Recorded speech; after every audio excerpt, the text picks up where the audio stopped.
कि what is function. Function हमारे पास क्या होता है इसकी डेफिनेशन देख लेते हैं। Let X and Y be sets, हमारे पास दो सेट्स हैं। A function f from x to y is a rule that assign every element x of x, means x का element x to a unique y in y. We write f x map हो रहा है y पे and f of x is equal to y। इसका मतलब ये है कि अगर आप इसकी बात कर रहे हो, अगर आप इस चीज़ की बात कर रहे हो तो इसका मतलब है कि आपने कुछ x इनपुट किए, तो आपके पास कोई फंक्शन गिवन है, आपने उसमें x इनपुट किया तो आपके पास आउटपुट क्या है, y। For all x, x belongs to x, y for all and y is belongs to y, y is equal to f of x। And for all x1 comma x2 belongs to x, f of x1 is not equal to f of x2।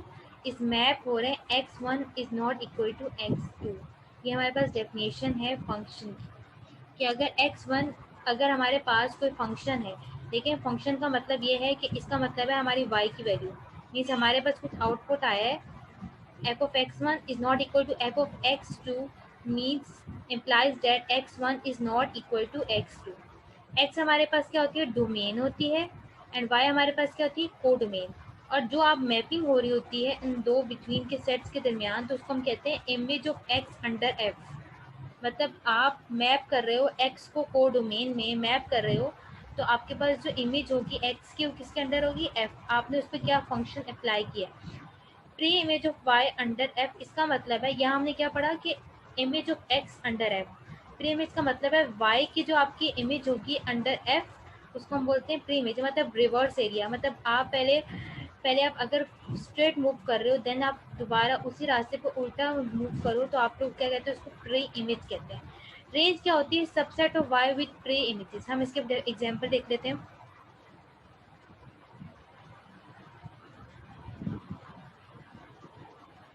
इसकी example देख लेते हैं। Definition हमारे पास क्या थी कि आपके पास डोमेन क्या है, एक्स ए बी सी, ये आपकी डोमेन है और ये आपकी कोडोमेन। सही है, ये चीज़ क्लियर होगी।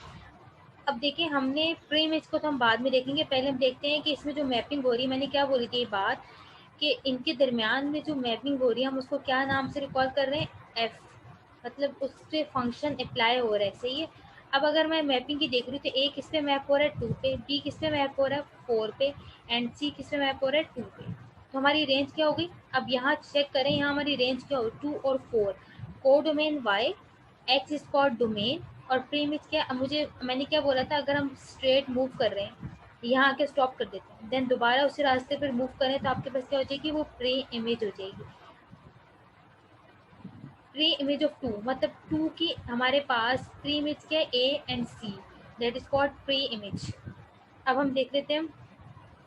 सबसे पहले फंक्शन पढ़ाने का मकसद ये था कि लीनियर ट्रांसफॉर्मेशन से पहले आप लोगों को फंक्शंस क्लियर होना चाहिए कि हम फंक्शंस की बात क्यों कर रहे हैं। फंक्शंस मैंने क्या बोला, F of X is equal to Y, में हम कुछ इनपुट करते हैं तो हमारे पास कुछ ना कुछ आउटपुट आता है। Domain of F imply, domain of F map हो रही है रेंज ऑफ एफ पे, मतलब एफ की जिस फंक्शन पे मैपिंग हो रही है हम उसको क्या बोल रहे हैं, रेंज ऑफ एफ। अब हम डेफिनेशन देख लेते हैं। टी वी अप्लाई वी, हमारे पास एक मैपिंग हो रही है, जैसे हमने वहाँ एक्स और वाई की बात की थी, अब यहाँ हम बात कर रहे हैं वी एंड डब्ल्यू की। V is the domain of T, वहाँ हमने एफ की बात की थी, यहाँ हम बात कर रहे हैं टी की, ट्रांसफॉर्मेशन हो रही है, and W is the codomain of T, where both V and W are vector spaces. अगर आप इस डायग्राम को देखें तो आपके पास वी एंड डब्ल्यू, ये हमारे पास वी मैप हो रहा है डब्ल्यू पे, तो इस पर जो अप्लाई कर रहे हैं हम टी ट्रांसफॉर्मेशन, हमने कुछ इनपुट किया तो हमारे पास आउटपुट क्या आ रहा है, W. W is the codomain of T and V is the domain of T. तो जिस पर मैपिंग हो रही है, जिस चीज़ पर मैपिंग होती है, जो चीज़ हमारे पास, अगर हम सारे एलिमेंट्स को देखें तो ये हमारी कोडोमेन है, जिस चीज़ पर मैपिंग हो रही है वो हमारी क्या, कोडोमेन। ओके, सॉरी, जिस पे ये हमारी क्या, सारे एलिमेंट्स के हमारे कोडोमेन है, जहाँ मैपिंग हो रही है हमारे पास उसको हम बोलते हैं रेंज। सही है, रेंज ऑफ टी। यहाँ हमारे पास क्या आता है, रेंज ऑफ एफ। यहाँ हमारे पास क्या होगा, रेंज ऑफ टी, क्योंकि हम लीनियर ट्रांसफॉर्मेशन की बात कर रहे हैं। अब हम देख लेते हैं टर्मिनोलॉजी। इफ अगर आपके पास किसी को हमने वेक्टर स्पेस पे अगर हम कोई मैपिंग कर रहे हैं, उस पर ट्रांसफॉर्मेशन अप्लाई कर रहे हैं, तो हमारे पास आउटपुट क्या आ रहा है, W. V is called the image of V under the mapping T. Okay, V is called the pre-image of W. ये हमने अभी पढ़ा था कि pre-image क्या होता है. The set of all images of vectors in V, जितनी सारी जो images हैं vectors in V is called the range of T. जो हमारे पास जो vectors की images हैं वो सारी की हमारी range of T है. अब हम देख लेते हैं कि एग्जाम्पल देख लेते हैं कि लीनियर ट्रांसफॉर्मेशन की एग्जाम्पल क्या है. टी R2 टू R3, मतलब R2 का मतलब है 2 डायमेंशनल टू R3, 3 डायमेंशनल में मूव कर रहे हैं. हमने ट्रांसफॉर्मेशन अप्लाई करना है V1, V2. हमारे पास फंक्शन गिवन है two V2 minus V1, V1, V2. Find the image of V. हमने इनपुट करना है. हमने क्या पढ़ा था, V स्पॉट द इनपुट. हमने जस्ट इनपुट किया तो हम किस में मूव करेंगे, R3 में मूव करेंगे. अब उन्होंने बोला find the pre image. Pre image का मतलब है हम उल्टा मूव करेंगे. 3 1 2. हम 3 1 3 1 2 को हम यहाँ इस इक्वेशन के लेफ्ट साइड पे लिख देंगे. देन क्या करेंगे, 3 is equal to 2 V2 minus V1, 1 is equal to V1, V2 is equal to 2. V1 और V2 की वैल्यूज आ गई. हम V1 और V2 के वैल्यूज को अगर हम यहाँ फर्स्ट इक्वेशन हमें यूज़ करने की ज़रूरत ही नहीं पड़ी, क्योंकि हमने क्या पढ़ा था कि हम R2 से R3 में मूव करके तो हमारी लीनियर ट्रांसफॉर्मेशन थी. हमने प्री इमेज में क्या देखा कि हम R3 से R2 में मूव कर रहे हैं. तो इसमें देखें R3 के एलिमेंट से, लेकिन हम किसे मूव करके 2 डायमेंशनल में मूव करके. अब हम देख लेते हैं सेकेंड एग्जाम्पल लीनियर ट्रांसफॉर्मेशन की. इसमें सेम यही सब काम होगा, बट उसमें हमने क्या पढ़ा था, इसमें हमने ये चीज़ पढ़ी थी कि R2 से R3 में कैसे मूव करते हैं. इसमें हम कैसे देखेंगे कि R3 से R2 में कैसे मूव करें. Find the image of V. यही चीज़ दोबारा हम इनपुट करेंगे तो हम R2 में मूव कर जाएंगे. हमारे पास फंक्शन ही गिवन है. अब प्री इमेज की बात कर रहे हैं तो -1, 2 R2 से R3 में, R2 टू R2 के एलिमेंट्स को हम किसके लेफ्ट साइड पर रख देंगे, इस इक्वेशन जो हमारे पास फंक्शन गिवन है इसके लेफ्ट साइड पे रख देंगे. Two V1 plus V2 is equal to -1, V1 minus V2 is equal to 2. हमने इसको साइमल्टेनियसली सॉल्व किया तो हमारे पास V1 की वैल्यू आ गई 1/3 एंड V2 की वैल्यू आ गई 5/3 -5/3 एंड V3 की वैल्यू आ गई k. इसको साइमल्टेनियसली सॉल्व करेंगे तो हमारे पास V1 and V2 and V3 की वैल्यूज आ जाएंगी. But remember this one thing, ये कि आप लोग प्री इमेज और इमेज का कॉन्सेप्ट क्लियर रखिएगा कि जब हम लीनियर ट्रांसफॉर्मेशन की बात कर रहे होते हैं, तो हम सिंपल इनपुटिंग करते हैं.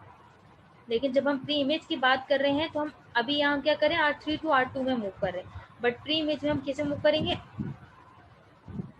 R2 to R3. ओके, अब हम देख लेते हैं लीनियर ट्रांसफॉर्मेशन की एग्जैक्टली डेफिनेशन क्या होती है. इसके कुछ एक्सिम्स को, कुछ रूल्स को अप्लाई करके हम इसका जनरल फार्मूला देख लेते हैं. हमारे पास डेफिनेशन क्या है, let V and W be vector spaces. The function T transformation है. T मतलब जिस हम जो चीज़ अप्लाई करें वो हम किससे रिप्रेजेंट करें, T.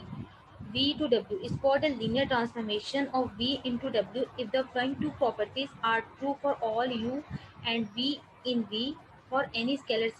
अगर आप किसी भी, आपके पास ये क्या सिंपल स्क्वायर ब्रैकेट है, round bracket U plus V, इस पर ट्रांसफॉर्मेशन अप्लाई करेंगे तो पहले U पे ट्रांसफॉर्मेशन अप्लाई करेंगे, देन V पे ट्रांसफॉर्मेशन अप्लाई करेंगे. देन अगर आपकी C is multiply by U हो रहा है, जब इस पर ट्रांसफॉर्मेशन अप्लाई करेंगे तो पहले इस ट्रांसफॉर्मेशन U पे अप्लाई करेंगे, देन C को मल्टीप्लाई करवा देंगे. पहले हम C को आउटसाइड लिखेंगे. सही है. हम इस एग्जाम्पल को देख लेते हैं कि डेफिनेशन कैसे हम इसको जनरल कैसे प्रूव करेंगे. इसमें ट्रांसफॉर्मेशन क्या हो रही है, R3 to R3 is defined by linear transformation x y z. हमारे पास फंक्शन क्या, x plus y, x minus y, comma z. u हमारे पास क्या, u and v in vector space v था, x1 v1 y1 z1 x2 y2 z2. Then we want to prove that, हमने ये prove करना था. हमने ये बात अभी रीड आउट की है इसका एग्जाम का, कि हमने बोला था कि अगर हम राउंड ब्रैकेट की बात कर रहे हैं तो पहले हम u पे ट्रांसफॉर्मेशन अप्लाई करेंगे, देन v पे ट्रांसफॉर्मेशन अप्लाई करेंगे. टी यू प्लस वी को हमने देखा, हमने क्या बोला कि पहले x1 y1 z1 x2 y2 z2, हमने इनको ओपन कर दिया. यहाँ तक ओपन कर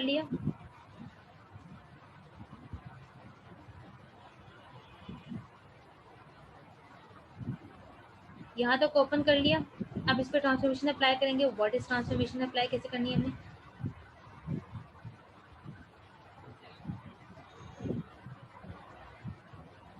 इसमें हम ट्रांसफॉर्मेशन कैसे अप्लाई करेंगे कि अब हम देखेंगे कि x1 plus x plus Y है, तो x1 plus x2 plus y1 plus y2 comma x1 plus x2 minus y1 plus y2 comma z1 plus z2। हमने इसको डेफिनेशन के लिख लिया है जैसी डेफिनेशन की। ओके, अब हम देखते हैं अगर हम T U plus T V मतलब यू पे पहले ट्रांसफॉर्मेशन अप्लाई करेंगे तो हम कैसे अप्लाई करेंगे। यहाँ देखिएगा अगर ये चीज़ इसकी इक्वलिटी पे आ जाती है तो हमारा फर्स्ट एक्सिम प्रूव हो जाएगा। x1 coma y1 z1 x2 coma y2 z2। हमने इस पर ट्रांसफॉर्मेशन अप्लाई कर रहे हैं तो x1 plus y1 x1 plus y1 comma x1 minus y1 comma z1। ये कैसे किया हमने इस चीज़ को देखिएगा कि पहले हमने x1 मतलब u क्या था हमारे पास x1 y1 इस पर जब हम ट्रांसफॉर्मेशन अप्लाई कर रहे हैं तो x की जगह पे x1 प्लस y की जगह पे y1, x की जगह पे x1 and minus y1 comma z1। Then जब हम v पे ट्रांसफॉर्मेशन अप्लाई कर रहे हैं तो x2 plus y2 coma x2 minus y2 coma z2। अब हमने इनको ओपन कर दिया, हमने ट्रांसफॉर्मेशन अप्लाई कर दी। देखिए इसमें हमने ये चीज़ की है, हमने जब इस पर बात की थी हमने क्या किया था, इस पूरे फंक्शन पे ट्रांसफॉर्मेशन अप्लाई की थी। अब जब हम इसकी बात कर रहे हैं तो हमने इस पर पूरे इस फंक्शन पे ट्रांसफॉर्मेशन अप्लाई की, इस फंक्शन पे ट्रांसफॉर्मेशन अप्लाई की। अब इन दो ट्रांसफॉर्मेशन को हम ऐड कर देंगे, तो ऐड करेंगे तो हमारे पास क्या आती है, ये चीज़ वापस आनी चाहिए x1 plus y1 plus x2 plus y2 comma x1 minus y1 plus x2 minus y2 z1 plus z2। अगर हम पहला x का फंक्शन है तो x1 प्लस x2 लिख लिया, y1 प्लस y2 लिख लिया। दूसरा एक कॉमा x का फंक्शन है x1 प्लस x2 आ गया, x1 और x2 माइनस कॉमा लिया y1 plus y2 comma z1 plus z2। ये दोनों प्रॉपर्टीज हमारी फुलफिल कर गई, तो इसका मतलब फर्स्ट एक्सिम प्रूफ हो गया। तो हम सेकंड एक्सिम पे आएंगे। सेकंड एक्सिम क्या, टी ट्रांसफॉर्मेशन अप्लाई कर रहे हैं सी ऑफ यू पे, तो सी हमारा स्केलर, हमने उसको आउटसाइड लिख लिया। अब हम x1 y1 z1 हमने इस ट्रांसफॉर्मेशन के, अब हम इस पर ट्रांसफॉर्मेशन अप्लाई करेंगे तो हमने इस स्केलर को मल्टीप्लाई करवा रहे हैं सी x1 प्लस सी y1। इस फंक्शन को देखते हुए हम सब काम कर रहे हैं, इस फंक्शन को अपने दिमाग में रखिएगा, कोमा सी x1 माइनस सी y1 प्लस सी z1। और अब अगर हम ये तो हमारे पास अब इसमें एक बात देखें कि हमारे पास फार्मूला था। अगर मैं लास्ट स्लाइड ओपन करूं,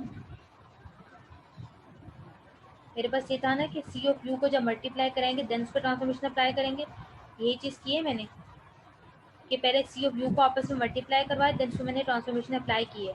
बट इसमें पहले मैं यू पर ट्रांसफॉर्मेशन अप्लाई करूंगी, मतलब यू पे x1 plus y one comma x1 minus y1। अब मैं फिर कह रही हूँ कि इस फंक्शन को अपने माइंड में रखिएगा, कोमा z1 सी। हमने इस पर ट्रांसफॉर्मेशन अप्लाई करने के बाद सी को इससे मल्टीप्लाई करवा दिया, तो हमारे पास ये दोनों साइड लेफ्ट साइड और राइट साइड इक्वलिटी पे आ गई। तो जब हमारी दोनों एग्जाम्स दोनों प्रॉपर्टीज फुलफिल हो गई तो इसका मतलब है हमारी लीनियर ट्रांसफॉर्मेशन फुलफिल हो गई। ओके, ये जनरल फॉर्मूला था। अब हम ऐसा क्वेश्चन करेंगे, इस एग्जाम्पल करेंगे जिसमें हमारी लीनियर ट्रांसफॉर्मेशन नहीं हो रही है। इसमें लीनियर ट्रांसफॉर्मेशन हो रही है R2 टू R3 पे। हम इनपुट किसका कर रहे हैं, R2 मतलब x1 y1 x2 y2।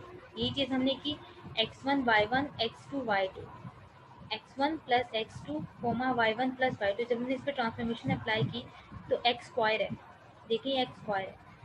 तो इसका मतलब है कि इसका मतलब है कि मैं x1 प्लस x2 पे स्क्वायर अप्लाई कर रही हूँ, कोमा y1 प्लस y2। तो इसका हमने स्क्वायर ओपन कर दिया तो मेरे पास ये चीज़ आई है।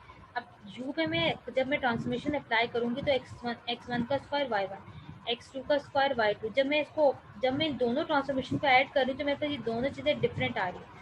तो मैं सेकेंड एक्सिस पे मूव नहीं करूँगी, मैं यहीं स्टॉप कर दूँगी। यहाँ हमें सेकेंड एक्सिस बताया है, यही चीज़ बताई है कि हमने क्या किया, हमने पहले सी को यू से मल्टीप्लाई करा दिया तो मेरे पास ये आया फर्स्ट लेफ्ट साइड का। जब मैंने राइट साइड का मूव करवाया तो मेरे पास ये डिफरेंट आया। यही चीज़ आपको आपको पहले लीनियर ट्रांसफॉर्मेशन के जो मैंने जनरल फार्मूला आप लोगों को करा रही हूँ, जिसमें 2 एग्जाम्स बताए हैं। अगर आपका फर्स्ट एग्जाम बोलने या फर्स्ट प्रॉपर्टी ही अगर आपकी फुलफिल नहीं होती तो आप सेकेंड एग्जाम पे मूव नहीं करेंगे। T is not a linear transformation. There is no need to test the second criteria. You could be prove the same thing using the second criteria. अब हम देख लेते हैं लास्ट हमारी स्लाइड है, उसमें क्या दो सिंपल लीनियर ट्रांसफॉर्मेशन के बारे में बताया हुआ है कि व्हाट इज जीरो ट्रांसफॉर्मेशन और what is identity transformation. Zero transformation का मतलब है कि अगर आप v इनपुट कर रहे हो और आप जीरो पे मैप हो गए तो that is called zero transformation. और आइडेंटिटी ट्रांसफॉर्मेशन का मतलब है आपकी अगर आपकी डोमेन और कोडोमेन सेम हो जाए तो आपकी क्या होती है, आइडेंटिटी ट्रांसफॉर्मेशन। अब इसके थ्योरम है कि अगर आप जीरो इनपुट कर रहे हो वो जीरो के इक्वल आ रही है, तो ये चीज़ आपका थ्योरम आपको ये कह रहा है। और अगर आप नेगेटिव इनपुट कर रहे हो तो आप नेगेटिव को आउटसाइड लिख दोगे। अगर आप u माइनस वी तो पहले u पे ट्रांसफॉर्मेशन अप्लाई करोगे, देन v पे ट्रांसफॉर्मेशन अप्लाई करोगे। v is equal to c1, आपके पास कुछ लीनियर कॉम्बिनेशन है। v is equal to c1 v1 plus c2 v2 cn vn। आपने इस पर ट्रांसफॉर्मेशन अप्लाई की, c1 आउटसाइड भी लिख लिए। अब आप देखें r3 टू r3 में मूव कर रहे हैं सच दैट ये आपको गिवन होगा। कि गिवन कैसे हुआ है कि आपके पास ये बेसिस वेक्टर है। First basis vector 2 4 minus 1, second basis vector x1 का बेसिस वेक्टर, x2 का बेसिस वेक्टर एंड x3 का बेसिस वेक्टर 0 माइनस 2 2।